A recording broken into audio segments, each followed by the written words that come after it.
Building something with your bare hands is gratifying, but doing it with others that are close, that you love and live with is amazing. And people say, you know, homes can tear families apart. This pulled us even closer together. This home's all about legacy. In 2017, we lost my son to cancer, and he was 20 years old.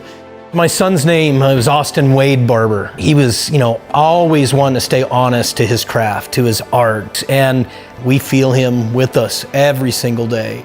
He would show how he felt through the way he carried himself immediately in whatever situation he was in. Cole came to us and he said, I think we need to stay together. I think we need to stick together. We need to continue to get closer together than pull farther apart. Living in the Denver area was too expensive to buy. I've welded my whole life. My son, I taught how to weld. It's like, Dad, why don't we build a shipping container? We've always thought about it. And so we designed it out of foam, built a physical model, then we had it drafted and drawn up. Day one was probably the proudest moment because we went from concrete to 11 containers stacked up, leveled, welded to the footing, and immediately you could see the result, just poking out of the earth. It gave us something to really rally around. And, you know, building something with your hands, holding a MIG gun was my therapy. It was something where I could just be hoods down, not thinking about anything and lose myself in a weld. Originally, it was going to arc weld everything on the outside. And I was at the welding shop and I look over and I see this small blue box.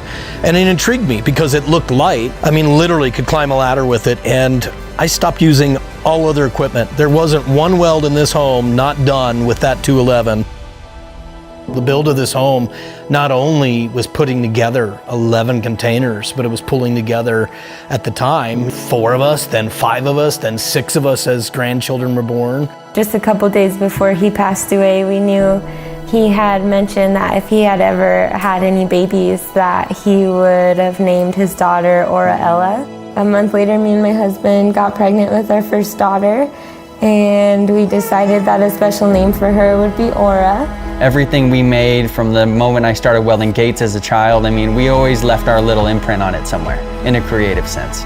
So I want to continue that down to my children as early as possible. I feel like we're already doing it. I have my daughter using a spray can at 4 years old, and we own an art gallery as a family where I raise my children more than I do at my house.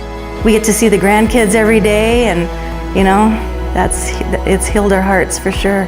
We never got to build anything this large of scale, ever. He never got to see anything like that be built. But he would be very proud, and I think he would be more proud of how far we've come as a family. You know, you always think, oh, my kids are gonna grow up. Will I see them again? Will I spend time with them? We're bonded. We're bonded like 2 pieces of metal.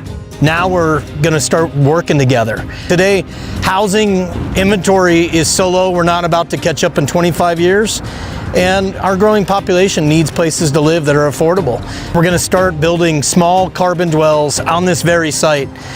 We'll lay down containers in this yard, keep building that smaller, squared down version, father and son.